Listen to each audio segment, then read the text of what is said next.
নবী বলেন যেটা কাজে আসবে। আপনি যদি কোরআনকে মহব্বত করেন, কোরআনকে ভালোবাসেন, কোরআনকে আঁকড়ে ধরেন, আপনি যদি কোরআন ওয়ালা হতে পারেন, কোরআন দিয়ে জীবন মানেন, কোরআনের পক্ষে থাকেন, আল্লাহর নবী বলেন কাল হাসরের ময়দানে কেউ যখন পাশে থাকবে না, আল্লাহর কোরআন আপনার পাশে এসে দাঁড়ায় যাবে। আল্লাহর নবী বলেন কোরআন আল্লাহর ডাক দিয়ে বলবে ইয়া রব্বি হাল্লি, কোরআন ডাক দিয়া বলবে রব। দুনিয়াতে বসে বসে কোরআনের বয়ান শুনেছে, বসে বসে রাত জেগে জেগে আয় আল্লাহ তাহাজ্জুদ নামাজ পড়েছে, যখনই সময় পেরেছে কোরআন তেলাওয়াত করেছে, আয় আল্লাহ আজকে আমি কোরআন সাক্ষী তারে সম্মানিত করেন। হাদিসে আসছে কোরআন আপনার পাশে দাঁড়ায়া দাঁড়ায়া আল্লাহর কাছে সুপারিশ করে করে আপনার জান্নাতে নিয়ে যাবে। এজন্য আমার ভাইয়ারা, আজকের আলোচনার প্রথম আপনাদের কাছে আমার অনুরোধ, কোরআনকে দিয়ে জীবন গড়বেন, কোরআন মানবেন, কোরআন পড়বেন, সময় পান কোরআন তেলাওয়াত করেন। এত বছর ধরে মাহফিল শোনেন, যুগ যুগ শ্রেষ্ঠ বড় বড় ওলামা ইকরাম বয়ান শোনেন, কিন্তু এখনো সূরা ফাতিহা শুদ্ধ করে পড়তে পারেন না। আলহামদুলিল্লাহ রাব্বিল আলামিন কি পড়লেন, 40 বছর হয়ে গেল এখনো জানতে পারলেন না, মানে কপাল পোড়া, কোরআন থেকে আপনি বিচ্ছিন্ন। আজকের আলোচনার প্রথম ওয়াদা, যে যে অবস্থায় থাকেন, ব্যবসায়ী হন, চাকরিজীবী হন, আপনার যে রব, বলেন তো আমাদেরকে 24 ঘন্টা অক্সিজেন দিয়ে আমাদেরকে বাঁচায় রাখছেন কে? আওয়াজ দিয়ে বলেন কে? যে রব, যে মালিক আপনার হায়াত দিলেন, যে রবের, যে মালিকের শক্তি দিয়া ব্যবসায়ী হলেন, যে রবের মালিকের ব্রেন দিয়া আপনি চাকরিজীবী হলেন, শিক্ষিত হলেন, ওই রবের কিতাবটা একটা বারও খুলে পড়তে পারলেন না, একটা বারও কি মন চায় না যে রব আমাদের সব দিল, ওই রব আমার জন্য কি রোড ম্যাপ দিল, কি গাইডলাইন দিল, একটা বারও কি রবের সাথে কথা বলতে মন চায় না? চাওয়া উচিত। আজকের আলোচনায় আমার সাথে ওয়াদা নেন না, সবাই যারা পারেন না পড়তে শিখবেন। আওয়াজ দিয়ে বলেন না আল্লাহ আমাদেরকে কোরআন শেখান, কোরআন বোঝে। আওয়াজ দিয়ে বলেন আমিন। কোরআন মানবেন না তো কি মানবেন? কোরআনের কাছে আসবেন না তো কার কাছে আসবেন? আমি একটু আপনাদেরকে শোনাই, মালয়েশিয়াতে একটা ইন্টারন্যাশনাল কনফারেন্স হয়, দেখেন একটু মনোযোগ দিয়ে বুঝবেন। ওই ইন্টারন্যাশনাল কনফারেন্সে হিন্দু, খ্রিস্টান, বৌদ্ধ, ইহুদি বিভিন্ন ধর্ম নিয়ে কনফারেন্স হয়। তো ঘটনাক্রমে আমি আলোচনায় তাদেরকে বলছিলাম, ওপেন একটা চ্যালেঞ্জ দিয়ে আপনাদেরকেও বলছি, সবাইকে। আমি আজকে ধর্ম নিয়ে আলোচনা করব না, আমার এমফিলের সাবজেক্ট ছিল পৃথিবীতে, আমার কথা নয়, doctor David B Barrett encyclopaedia ব্রিটানিকায় গোটা পৃথিবীর ধর্মগুলো গবেষণা করে তিনি বলেন যে পৃথিবীতে প্রায় ধর্ম আছে মোর দ্যান 43,000 রিলিজিয়ান, প্রায় 43,000-এর বেশি ধর্ম। বলেন কত হাজার? আচ্ছা বলেন তো আপনারা, এই 43,000 ধর্মের ভিতরে আমার রবের কাছে, মালিকের কাছে একমাত্র অ্যাকসেপ্টেবল, চয়েসফুল, গ্রান্টেড, গ্রহণযোগ্য একমাত্র ধর্ম কয়টা? বলেন কয়টা? নাম কি? ইসলাম। বলেন নাম কি? কথাটা আমার নয়, কথাটা কার? কোরআন কারীমের 3 নম্বর পারা, 3 নম্বর সূরা, সূরা আলে ইমরান 19 নম্বর আয়াত। পড়েন আমার সাথে, ইন্নাদ-দীনা, পড়েন না ইন্নাদ-দীনা ইনদাল্লাহিল ইসলাম। আল্লাহ বলে আমি আল্লাহর কাছে একমাত্র গ্রহণযোগ্য ধর্মের নাম, জোরে বলেন কি নাম? তো আমি হিন্দু, খ্রিস্টান, বৌদ্ধ, ইহুদি ভাইদেরকে মাঝে মাঝে অনেক কনফারেন্সে বলি, I can challenge you. International কনফারেন্সে হিন্দু, খ্রিস্টান, আমি খ্রিস্টানদেরকে ডাক দিয়ে বললাম, এই খ্রিস্টান ভাইরা, গোটা পৃথিবীর 400 কোটি খ্রিস্টানেরা মিলে আপনাদের কিতাব Bible, give me 1 copy of Bible originally, give me 1 copy of Bible originally, if you can give me, if you can show me 1 copy of Bible originally, I must surrender here. আমি তাদেরকে ডাক দিয়ে বললাম, হ্যাঁ পৃথিবীর খ্রিস্টানেরা, গোটা পৃথিবীর 400 কোটি খ্রিস্টান মিলে আপনাদের ধর্মীয় গ্রন্থ বাইবেলের একটা কপি আমাকে দেখান। যদি একটা অরিজিনাল কপি আমাকে দেখাইতে পারেন, আই মাস্ট সারেন্ডার হিয়ার, আমি এই জায়গায় সারেন্ডার হব।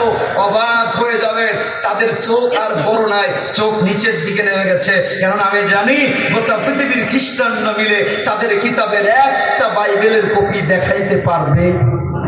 প্রত্যেকে দেখাবে মিয়া, বাইবেল তো বর্তমানের নাম, অরিজিনালের নাম ইনজিল, নবী ঈসা আলাইহিস সালামের উপরে নাজিল হয়েছে, তার অস্তিত্বই নাই।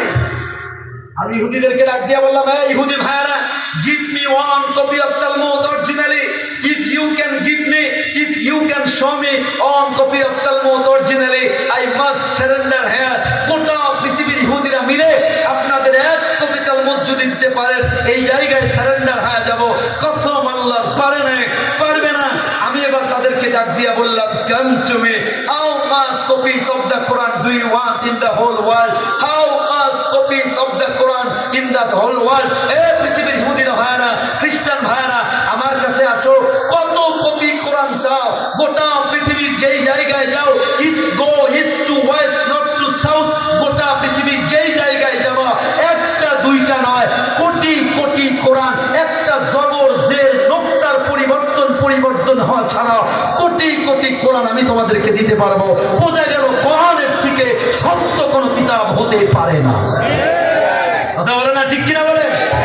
শুধু কি তাই?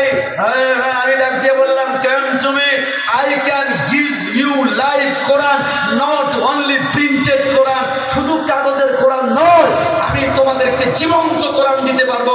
গোটা পৃথিবীর ইতিহাসের রেকর্ড দেখান আমাকে।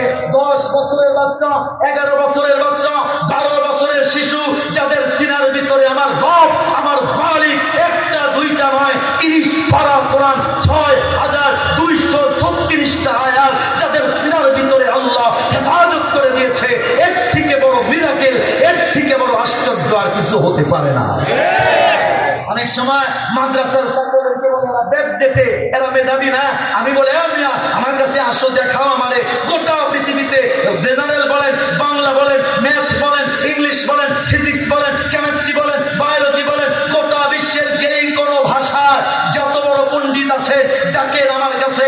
2000 লাইন, 2000 লাইন, একটা দাড়ি কোমা ফুল স্টপ ছাড়া যেই কোনো ভাষায় শোনাইতে পারবে, ভুল হবে না। একটা মানুষ বের করেন, পাবেন না। কিন্তু আমার ছোট্ট ছোট্ট মাদ্রাসার ছাত্ররা গোটা 30 পারা 6236টা আয়াত এক বসায় নির্ভুল শোনাইতে পারে। এদের থেকে দামি, এদের থেকে মেধাবী কেউ হতে পারে না। কপাল করে আমরা, আমার দেশের কোরআনের মূল্যায়ন নাই। আমার দেশের মূল্যায়ন হয় খেলোয়াড়দেরকে, যাদের নাম দিছে টাইগার, মাঠে গেলে হয় ক্যাটস, বিড়াল। একবারও বিশ্বকাপ জিতেছে ক্রিকেটে, একবার রেকর্ড আছে। কথা কয়, ফুটবল বিশ্বকাপ জিতেছে, তাদের কাছেও যায় নাই। কথা কয় না, ঠিক কিনা? কি দিয়ে বলেন?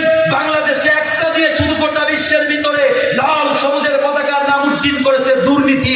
দুর্নীতি ছাড়া কোনো কিছু দিয়ে বিশ্ব চ্যাম্পিয়ন বাংলাদেশে কোনো দিয়ে হয় না। যোগ্য হাফেজে কোরআনরা। কিন্তু কপাল পোড়া, এদেশে ওই ক্যাটসদেরকে সম্মাননা দেওয়া হয়, হুজুরদেরকে বলা হয় জঙ্গি, হুজুরদেরকে বলা হয় সন্ত্রাসবাদ। মনে রাখবেন, যতক্ষণ পর্যন্ত এদেশ কোরআন দিয়ে শাসন না হবে, ততদিন পর্যন্ত ডেমোক্রেসি বলেন, সোশিয়ালিজম বলেন, ক্যাপিটালিজম বলেন, আব্রাহাম লিঙ্কনের গণতন্ত্র বলেন, কোনো কিছু দিয়ে এদেশে শান্তি প্রতিষ্ঠিত হবে না। দেখেছেন আপনারা, যুগে যুগে যে আসে একটা মেম্বার, আমি এদিকে যাবো, আমি আজকে বুঝাইতে চাই, একমাত্র সত্য কিতাব। জোরে বলেন না কি? হয়ে যাবে। আমি এবার তাদের সামনে ডাক দেওয়া শুরু করলাম, ইসলাম যে সত্য, কোরআন যে সত্য। আমি একটু সামনে গিয়ে বলা শুরু করলাম, এই হিন্দু ভাইয়েরা, আজকে ধর্ম নিয়ে বলবো না, শুধু এতটুকু বলি। আমি হিন্দুদেরকে ডাক দিয়ে বললাম, হিন্দুরা, তোমাদের কিতাব খোলো। অবাক হবে, আমি একজন ধর্মের ছাত্র হিসাবে বলছি, doctor David P Barrett Encyclopaedia Britannica সহ হিন্দু ধর্মের দৃষ্ট মপসং নরা সংস সংস্কৃত ভাষা, বাংলা অর্থ প্রশংসিত, আরবি অর্থ মোহাম্মদ। সুবহানাল্লাহ। অবাক হবে, হিন্দু ধর্মের কল্কি পুরাণ 1 নম্বর খণ্ড 18 নম্বর অধ্যায় 4 নম্বর মন্ত্রে বলা হচ্ছে, সর্বশেষ যিনি নবী হবে, নবীর পিতার নাম হবে বিষ্ণুজু শশ, গর্ব মাধত্তে বৈষ্ণবাম। বিষ্ণুজু শশ সংস্কৃত ভাষা, বাংলা অর্থ মনিবের দাস, আরবি অর্থ আব্দুল্লাহ। ডজন ডজন উদাহরণ আজকে আমি বৌদ্ধদেরকে ডাক দিয়ে বললাম, বৌদ্ধ ভাইরা, তোমাদের কিতাব খোলো। বৌদ্ধ ধর্মের প্রণেতা গৌতম বুদ্ধ, তাদের কিতাবের নাম গসপেল অফ বুদ্ধা, 2 নম্বর খণ্ড 118 নম্বর পৃষ্ঠায় 10 নম্বর অধ্যায়। গৌতম বুদ্ধ বলছে, I am not first Buddha who came on the earth, nor shall I be the last. In one time another Buddha will arise in the world. He will proclaim religious life wholly perfect and true. Gautam Buddha বলছে, আমার পরে একজন সত্য নবী আসবে, যার নাম হবে আহমদ, তার ধর্মই একমাত্র সত্য ধর্ম। ভাইয়ারা, আমি এই ধর্ম নিয়ে যাচ্ছি না, শুধু একটা কথা আওয়াজ দিয়ে বলবেন, গোটা পৃথিবীর একমাত্র সত্য ধর্ম, আওয়াজ দিয়ে বলেন, সত্য ধর্মীয় গ্রন্থ আল কোরআন, সত্য ধর্মীয় কিতাব, জোরে বলেন আল কোরআন। ভাইয়ারা, আমি আপনাদেরকে একটু বিজ্ঞানে নিয়ে যাব, তার আগে একটা অনুরোধ করি, কোথায় দৌড়াচ্ছেন? শান্তি চান, রহমত চান, বারাকা চান, কোরআনের কাছে আসেন না? কি চান আপনি? আমার মাই ডিয়ার ইয়ঙ্গার ব্রাদার্স, আমার যুবক ভাইরা, কয়জন আছেন এখানে? যুবক আছেন কয়জন? হাত তোলেন। যুবক ভাইরা যারা ইয়াং আছো, do you know who are you? My dear younger brothers, do you know your capacity? Do you know your capability? Do you know what Allah gave you? তুমি তোমার চেনোই না, এই জন্য তো সারাদিন ফেসবুক নিয়ে পড়ে থাকো, সারাদিন মুভি, সিনেমা, নাটক নিয়ে পড়ে থাকো। যুবক ভাইরা, তোমাদেরকে শুধু একটা কথা বলি, শোনো, ডিসকভার yourself, রিসার্চ yourself, নিজের আবিষ্কার করো। তোমাদেরকে বলি, আমেরিকার নাসায় একটা কম্পিউটার আছে, ওই কম্পিউটারের ওজন 12.5 টন। কত টন?